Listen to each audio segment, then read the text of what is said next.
Olá, pessoal. Sejam bem-vindos à segunda parte do nosso conteúdo da segunda semana da disciplina de Língua Portuguesa 3. Eu sou o professor Luiz Nunes de Souza e vamos hoje falar do tema da pressuposição. A grande questão por detrás da aula de hoje é tentar entender o que significa dizer que uma sentença P pressupõe outra sentença Q. Afinal, a que estamos falando quando nos referimos a pressupor e a pressuposição de um ponto de vista linguístico?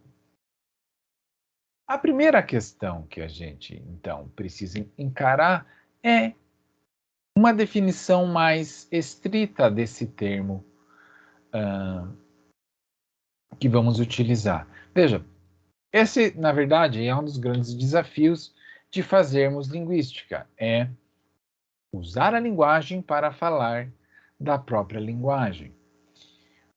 Notem que no cotidiano nós fazemos enunciados como: você está pressupondo que eu sou capaz disso? Ou, ao contratá-lo, o treinador pressupôs que José fosse um bom zagueiro. Ou, olhe a terceira sentença agora: do jeito que ele gasta, pressuponho que você deve ganhar muito bem.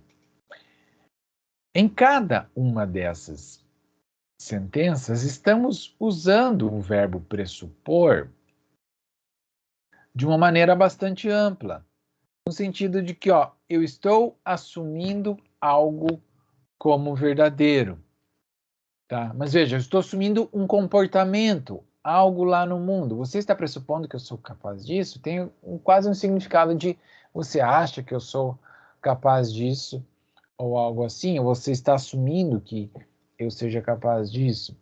Ou olhe de novo para 10b agora. Ao contratá-lo, o treinador pressupôs que José fosse um bom zagueiro. Ou seja, também ele partiu da crença de que o José fosse um bom zagueiro. Ou do jeito que ele gasta, pressupõe que deve ganhar muito bem. Também eu tenho a crença de que ele deve ganhar bem. Então, veja, eu estou pressupondo coisas lá do mundo, tá? O sentido de pressupor que vamos tomar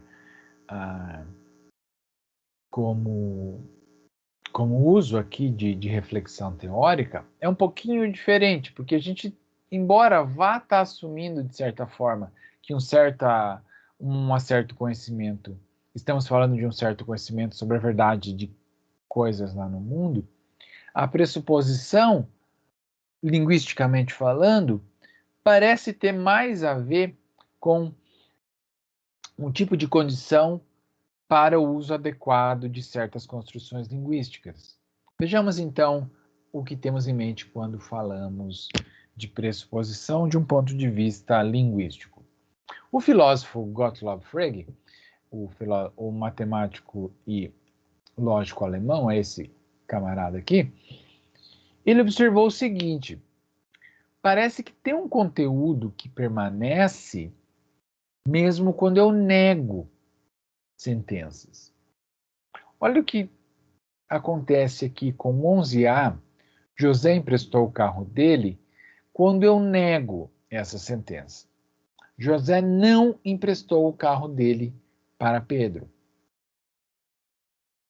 Opa, eu continuo inferindo tanto de 11A quanto de 11B que José tem um carro, ok?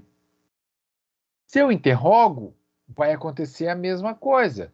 José emprestou o carro dele para Pedro. Continuo podendo inferir que José tem um carro. Se José emprestou o carro dele para Pedro, Pedro deve estar contente. Opa, continuo podendo inferir que José tem um carro. Veja que cada uma dessas construções, a negação, a interrogativa e o antecedente do condicional, são construções em que o que se coloca como suspenso é o que está sendo declarado. O que está sendo negado Em 11b, é o empréstimo do carro, não a existência do carro e a posse dele por parte do José. O que eu questiono em 11c também é um empréstimo, não a posse do carro. Em 11d, também eu coloco em suspenso a proposição de que José emprestou o carro dele para Pedro, não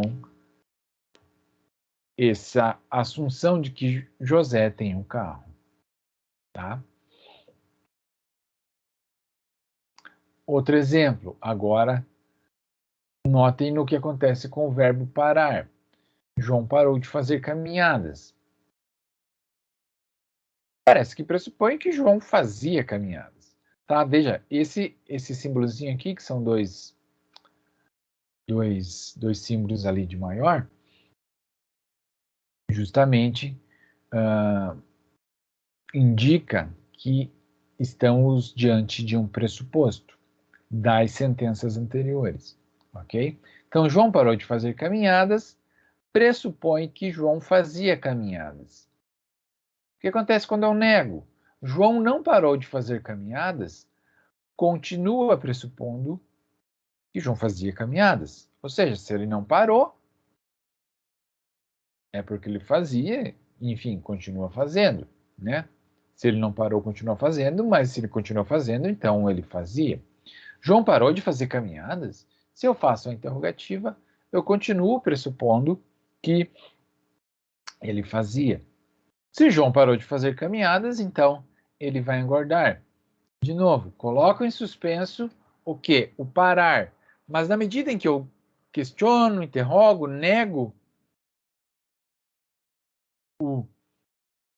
o parar, ou coloco ele dentro de um antecedente do condicional, a pressuposição de que aquilo ali era o caso, o complemento do parar era o caso, continua sendo mantida.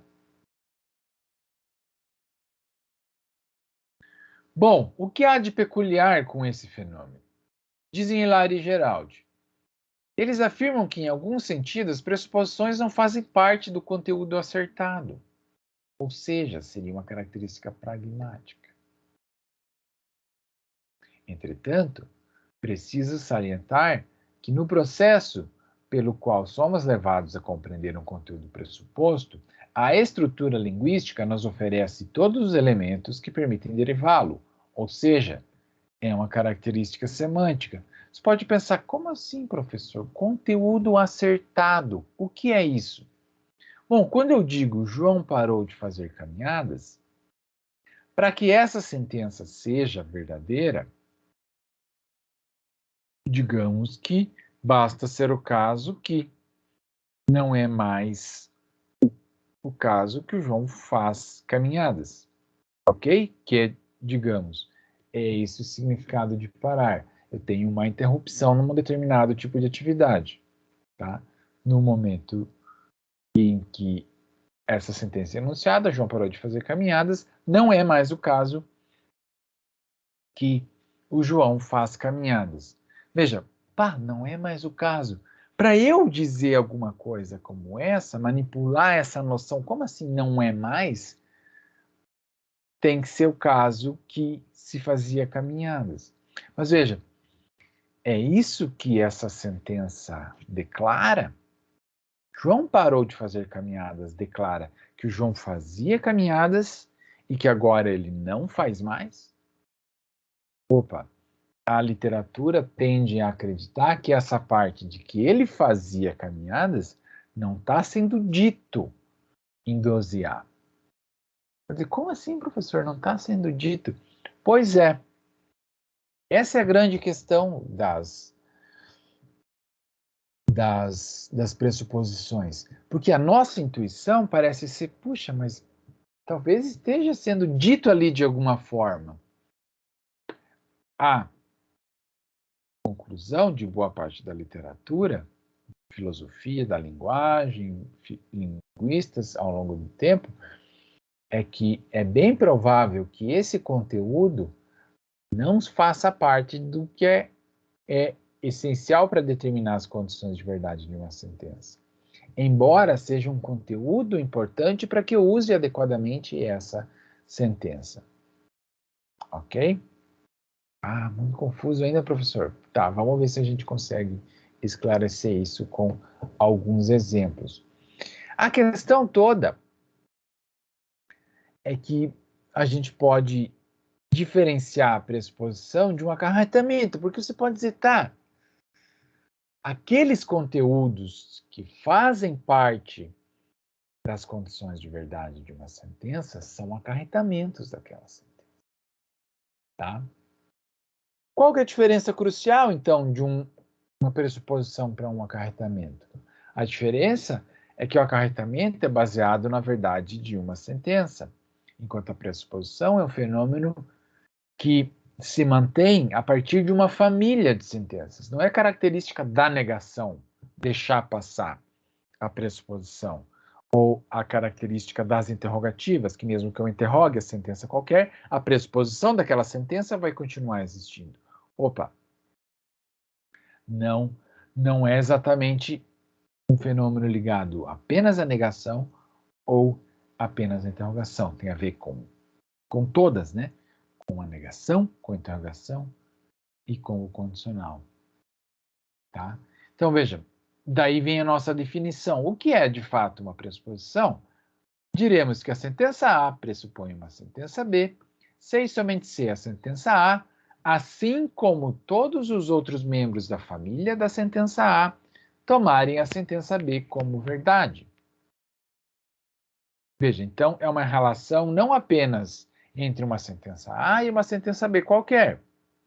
É uma relação que é tomada a partir de A e de B, na medida em que B se mantém mesmo entre os membros da família P de A.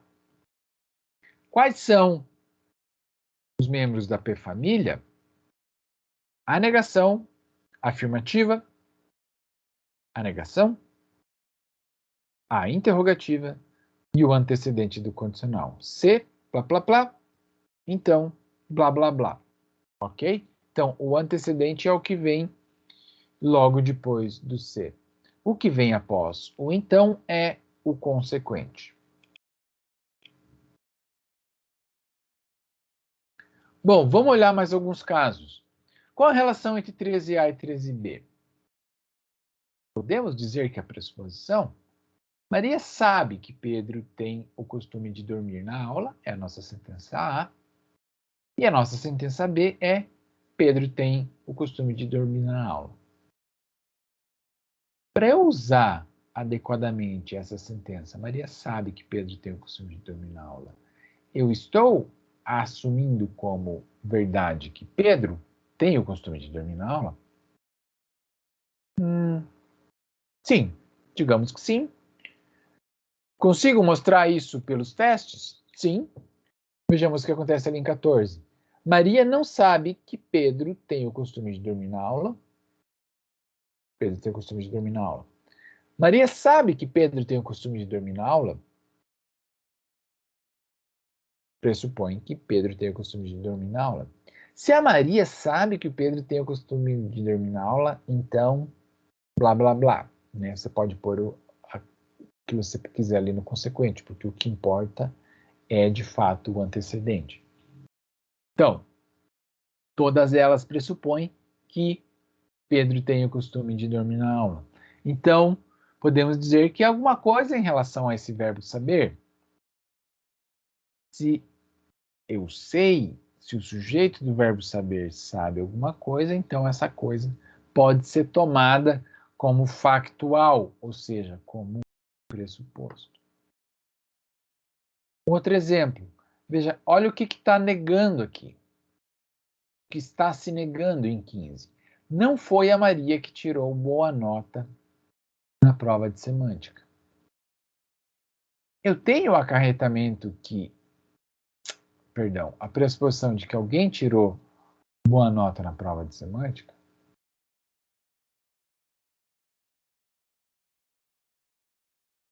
Sim. Como mostramos isso? Fazendo o teste. Veja, que em 15A eu tenho uma negativa. Não foi a Maria que tirou nota boa na prova de semântica.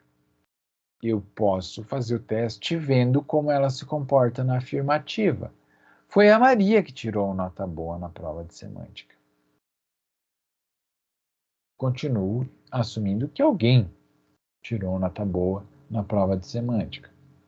Opa, aí, claro, depois as outras quer manter a negativa ou não, tanto faz, né? Mas deixemos a negativa ali. Não foi a Maria que tirou nota boa, não foi a Maria que tirou nota boa na prova de semântica, fazendo a interrogativa. Também assume que alguém tirou. Se não foi a Maria que tirou nota boa na prova de semântica, então foi o Márcio, ok? Também está se assumindo que alguém tirou nota boa na prova de semântica. Veja que há casos em que uma sentença permite acarretamentos e pressuposições idênticos. Você pode pensar, professor, agora complicou o negócio. Como assim? Eu posso ter sentenças que tenham ao mesmo tempo pressuposições e acarretamentos idênticos? Exatamente. Como assim? Ó, vamos olhar para 17. O que 17 afirma é: foi a Maria que tirou nota boa em semântica. Ela acarreta que alguém tirou nota boa em semântica? Parece que sim. Pressupõe? Parece que sim também. Eu posso afirmar 17A e negar que alguém tirou? Foi a Maria que tirou nota boa em semântica, mas ninguém tirou nota boa em semântica. Contradição, né? Opa, então estamos diante de um acarretamento. Tá, prof, mas é também uma pressuposição? É também uma pressuposição. Porque como a gente viu, se eu nego 17, eu continuo inferindo que alguém tirou nota boa em semântica. Se eu digo, não foi a Maria que tirou nota boa em semântica, puxa vida, continuo inferindo que alguém tirou nota boa em semântica. Tá? Então, eu posso ter pressuposições que também são acarretamentos. Que é esse caso aqui com essa estrutura clivada. Veja que há casos, por outro lado, em que só existe o acarretamento. Tá, professor? Tem pressuposições que parecem acarretamentos e, de fato, são acarretamentos. Mas, e esses acarretamentos que o senhor está dizendo que são diferentes? O que tem especial neles? Veja que o que tem de especial nos acarretamentos, como vimos, é que a negativa da sentença não pode mais gerar a inferência. Se eu digo, Maria tirou nota boa em semântica, você pode inferir. Opa, alguém tirou nota boa em semântica. Isso é um acarretamento? Sim, porque se eu afirmo a primeira e nego a segunda, eu tenho uma sentença contraditória. Maria tirou nota boa em semântica, mas ninguém tirou nota boa em semântica. Contradição, certo? Mas, se eu digo 18C agora, negando, né, o 18A, a Maria não tirou nota boa em semântica. Porque ninguém tirou nota boa em semântica. É uma contradição? Não é uma contradição. Ou seja, eu posso negar a sentença principal. Maria não tirou nota boa em semântica. Afirmar o suposto pressuposto de que alguém tirou. Negar, na verdade, esse pressuposto. E não me dar uma contradição, que é o que acontece aqui, né? 18C, a Maria não tirou uma nota boa em semântica, porque ninguém tirou uma nota boa em semântica, tá? Então, 18A acarreta 18B. 18A, Maria tirou nota boa em semântica. Acarreta que alguém tirou nota boa em semântica. Mas não pressupõe que alguém tirou nota boa em semântica. Porque na medida em que eu nego, a Maria não tirou nota boa em semântica, Eu não tenho mais o pressuposto de que alguém tirou nota boa em semântica. Tá?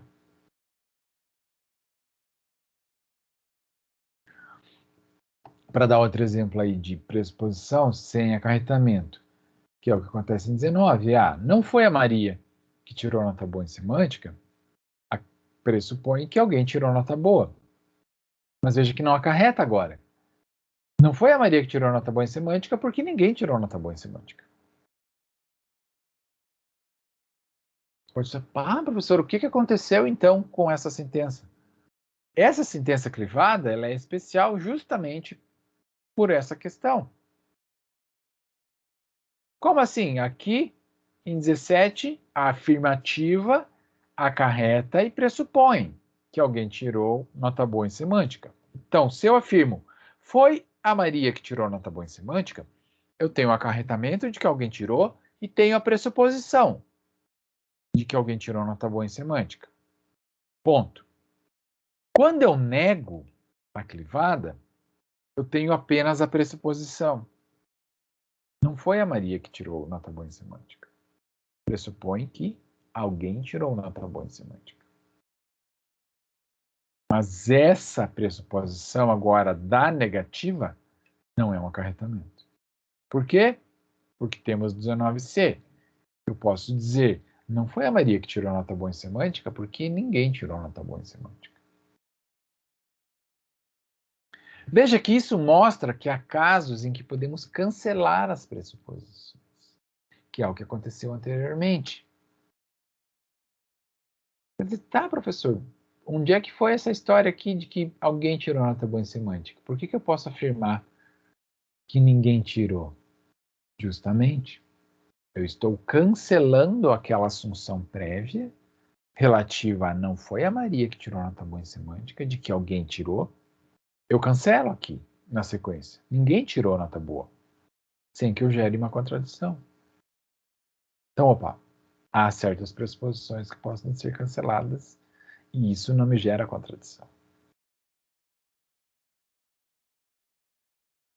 Tá. A pressuposição tem essa peculiaridade de que ela é, né, um fenômeno pervasivo ou presente numa série de construções linguísticas. Com verbos ativos, como a gente já viu ali com o saber, a Maria sabe que o Pedro dorme na aula, a gente infere que Pedro dorme na aula. Com verbos aspectuais, a gente viu o exemplo com parar. Se Pedro parou de fazer caminhadas, pressupõe que Pedro fazia caminhadas. As clivadas foi outra construção que a gente viu. Foi a Maria que tirou nota boa em semântica, pressupõe que alguém tirou nota boa em semântica. Com as descrições definidas, isso é muito importante, tá? Elas trazem a pressuposição de que o falante e o ouvinte sabem de que entidade estão falando e que essa entidade existe.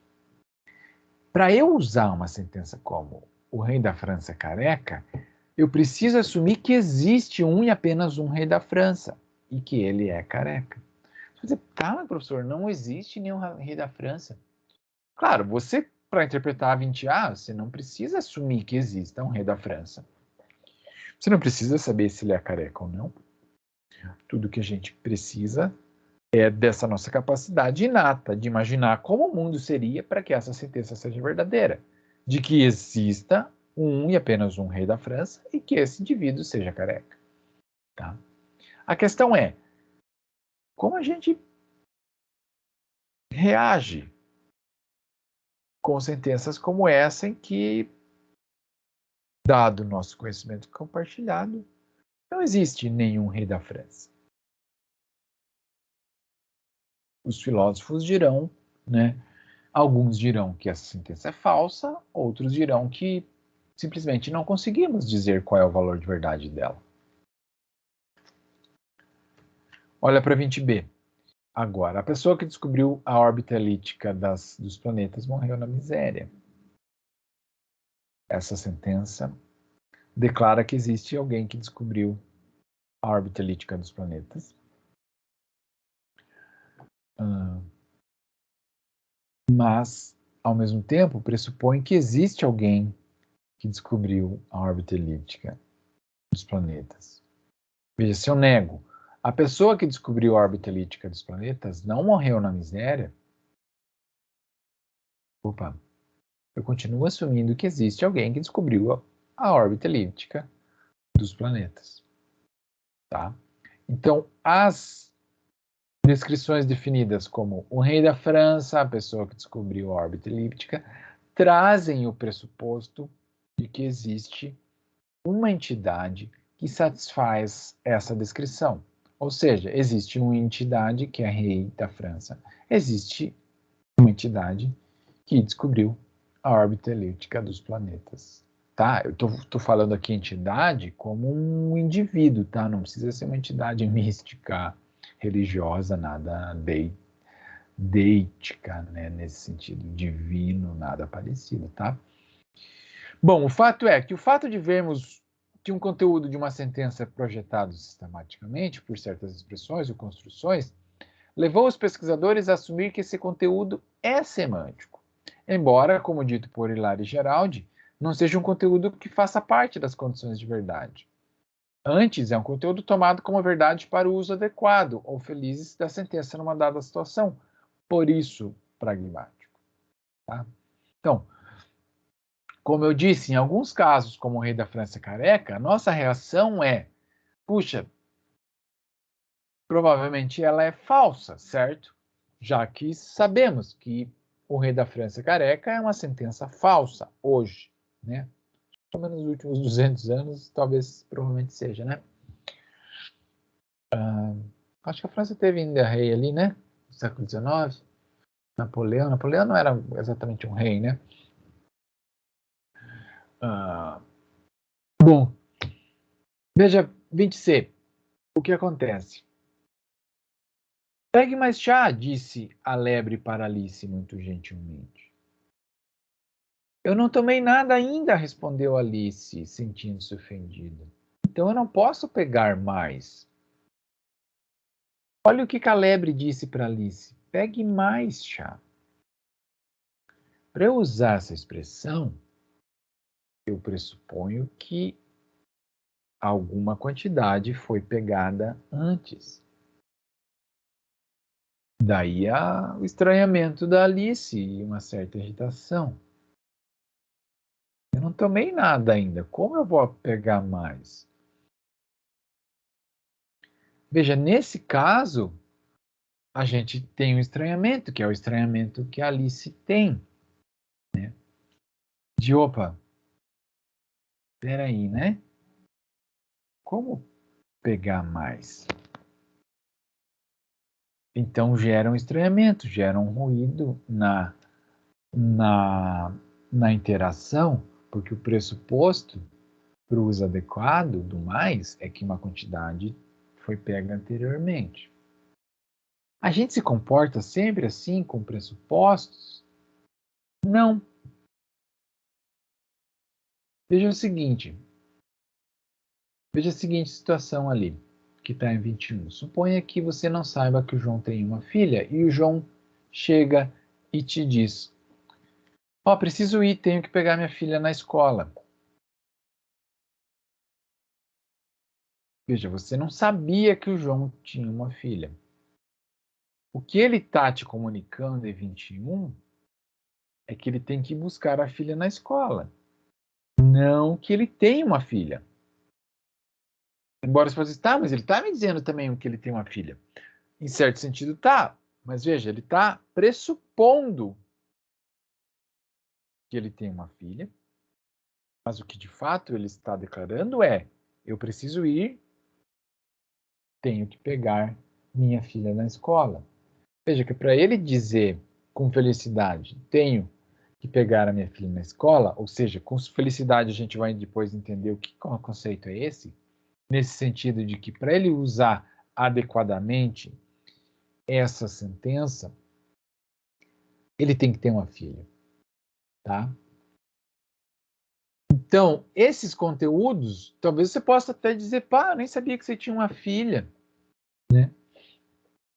Então a gente pode gerar um estranhamento e acomodar, que é isso que a gente faz com informações que são dadas como pressupostas numa dada enunciação, sem que ainda a gente tenha esse conhecimento como pano de fundo, ou que eu chamei aqui de fundo conversacional.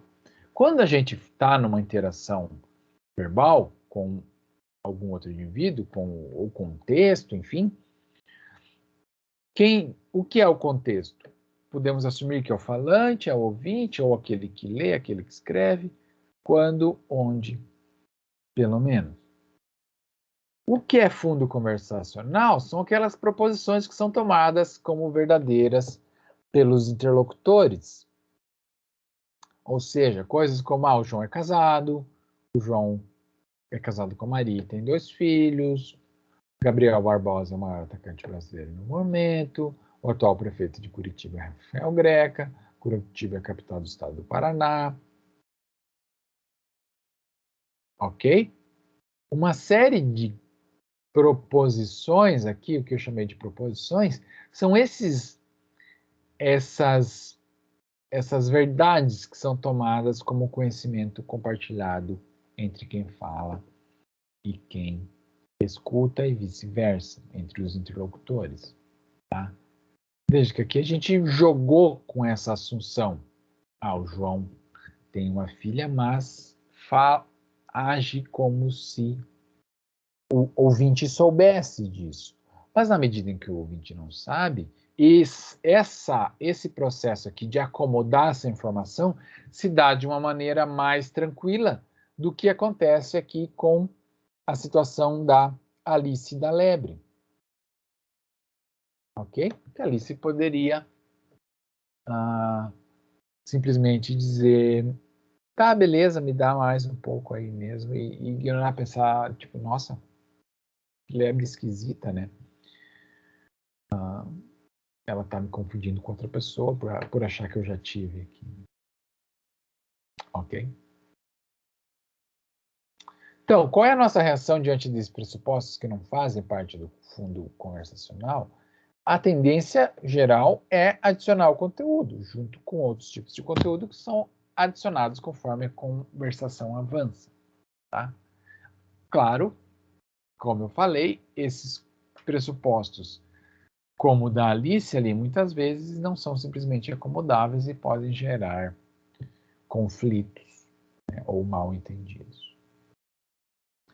Então, concluindo, a gente viu as características da pressuposição, que é esse tipo de conteúdo que parece ser tomado como verdadeiro para a enunciação adequada de um dado proferimento linguístico. Como identificamos? Tem um erro aqui, né? Identificação. Como se identifica a pressuposição? Fazendo os testes da P-família. Pega a afirmativa e nega, coloca numa interrogativa, coloca no antecedente de condicional. Vimos construções que trazem pressupostos como clivadas, verbos factivos, como saber, verbos aspectuais, como parar, e o fenômeno da acomodação, que é esse fato de que a gente simplesmente toma como tranquila pressuposições que nos são trazidas por certas construções, mesmo que elas não estejam de fato presentes no fundo conversacional dos interlocutores. Ok? Ficamos por aqui. Dúvidas? Postem no fórum, escrevam, façam os exercícios, leiam os textos e nos vemos na próxima aula. Um abraço a todos.